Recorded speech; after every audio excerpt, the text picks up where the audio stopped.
가고 싶어도 갈 수 없는 대학이네요. 내가 만약에 가게 된다면 최재천 교수님의 강의를 꼭 수강 신청할 텐데. 자, 올해 치러졌었던 이화여대 편입영어. 역시나 이화여대 하면 어휘죠, 어휘. 역시나 정말 다채로운 어휘 문제들이 나와 있더군요.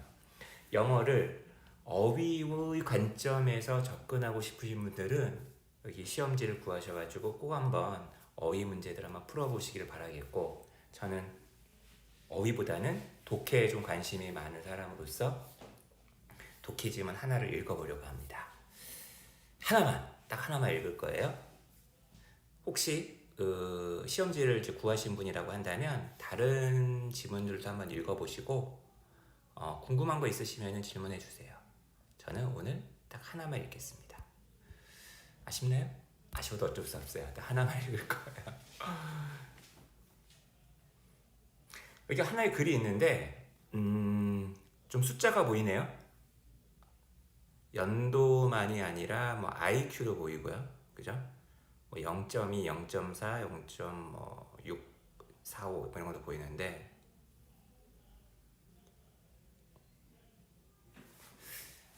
한번 읽어보시겠어요, 여러분이? 되게 짧죠? 글도 되게 쉽네요.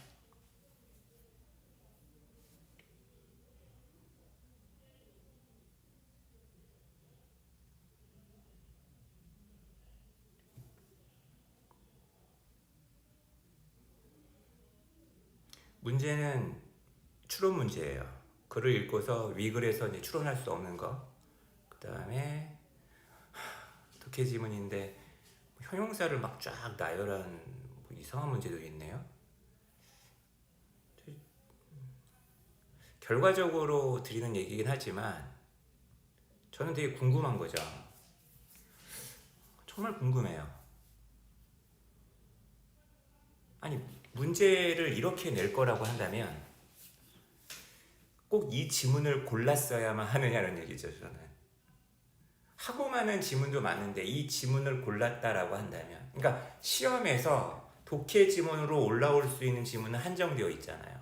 그러면 좀 이왕이면 좀 멋있고 좋은 지문, 좀 뭔가 이렇게 좀 이야기할 게 좀 많은 지문을 좀 골랐으면 좋을 것 같고, 그리고 어떤 지문을 골랐다라고 한다면 고작 제가 느끼기에 요 정도 급의 문제를 낼 거라고 한다면 굳이? 라는 생각이 드는 거죠. 그리고 거꾸로 얘기해서 이 지문에서 저 문제밖에 뽑아낼 수밖에 없었나? 라는 생각도 듭니다.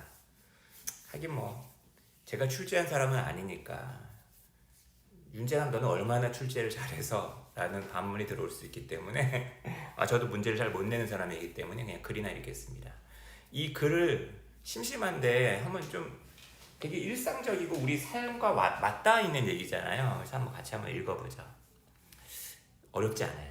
이화여대는 어휘가 어렵고요. 독해는 어렵지 않습니다. 이게 약간 좀 심리학, 사회학,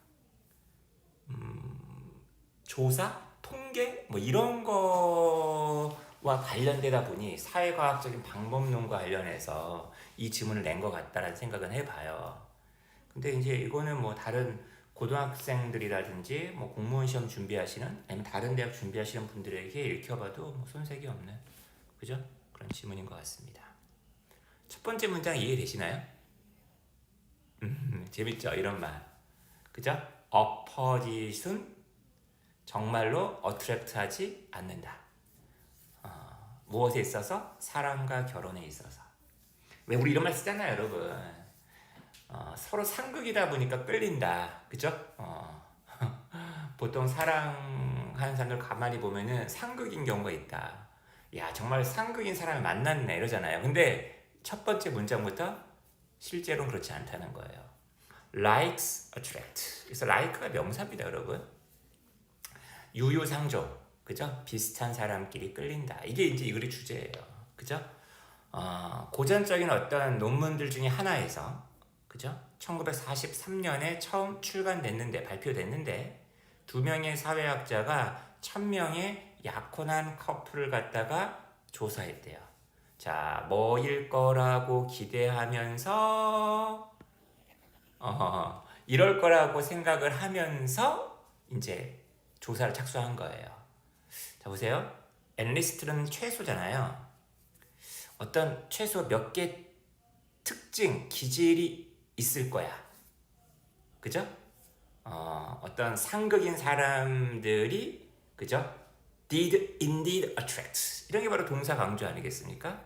얘네들이 정말 끌리는 몇몇 지점이 있을 거야. 예를 들면 식습관. 한 사람은 육식인데 한 사람은 채식. 한 사람은 짬뽕인데 한 사람은 뭐 짜장면. 한 사람은 해산물 정말 좋아하는데 어떤 사람은 해산물 싫어해. 이런 게 분명히 있을 거야 라고 예상을 하면서 들어갔다는 거예요. 그랬는데 51개의 사회적인 어떤 캐릭터리스틱, 특징, 연구된 것 중에서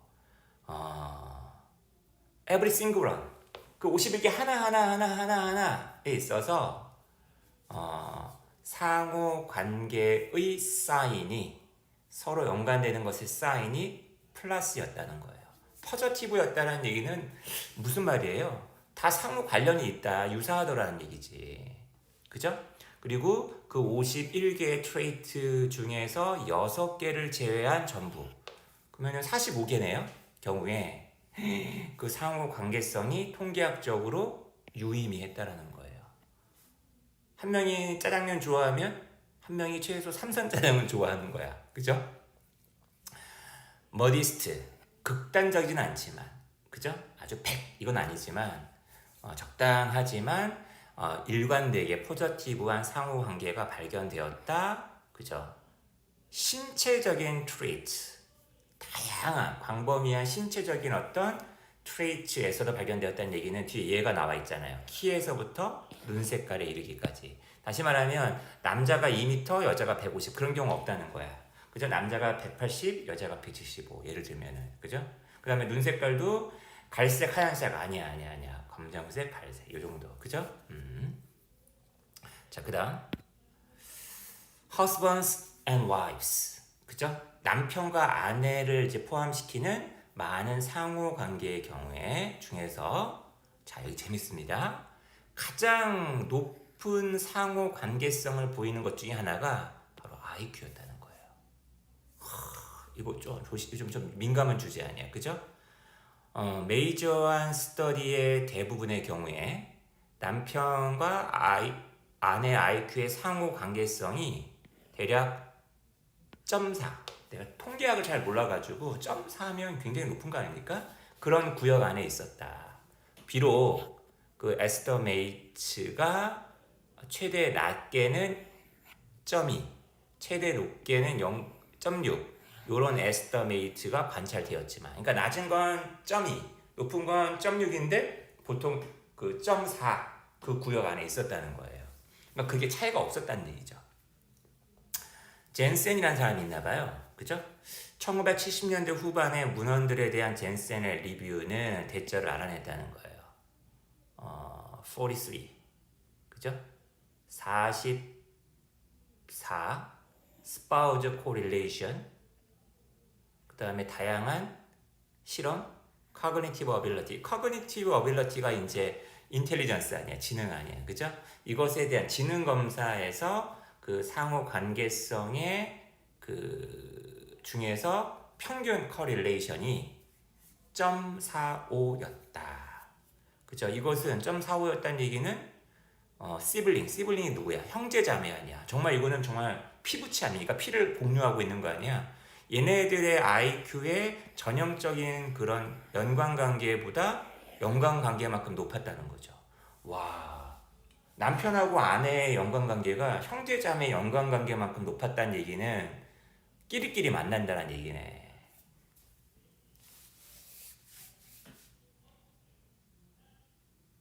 여기에 숨겨진 의미가 있지 않을까요, 여러분? 결혼하고 나서 사람의 IQ가 바뀌는 건 아니잖아. 다시 말하면 비슷한 사람들끼리 만난다는 거죠.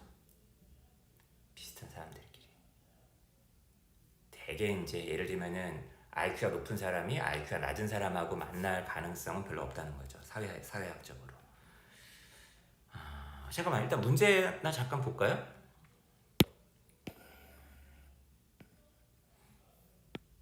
34번 보세요.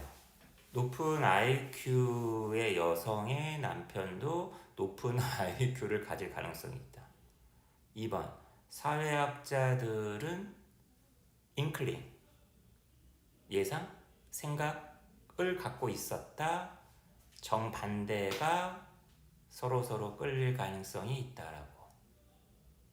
3번, 그것은 삶을 더 행복하게 만들어 줄 것이다. 배우자를 갖는 게 그 배우자의 특징이 자기 자신의 특징과 유사한. 인생이 행복하네 안 행복하네 이런 얘기는 없었잖아요. 그죠? 그러니까 이건가 보다. 그죠?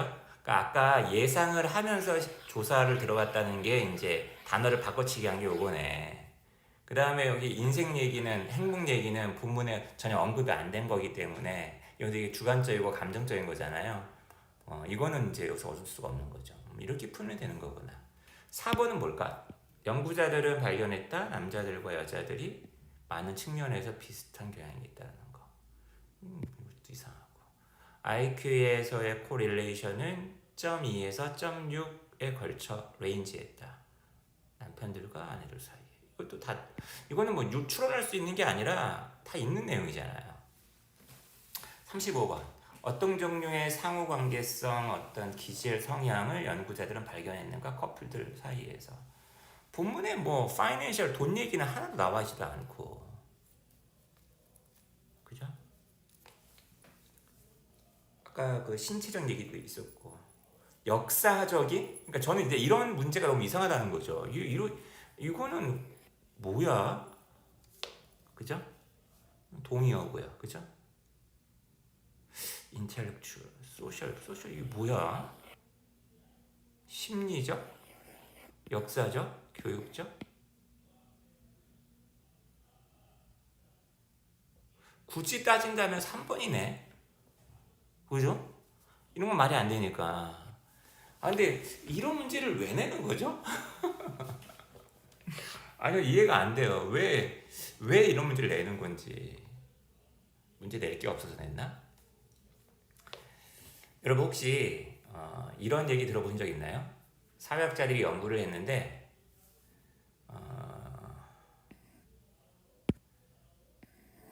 미국 사람들 가운데에서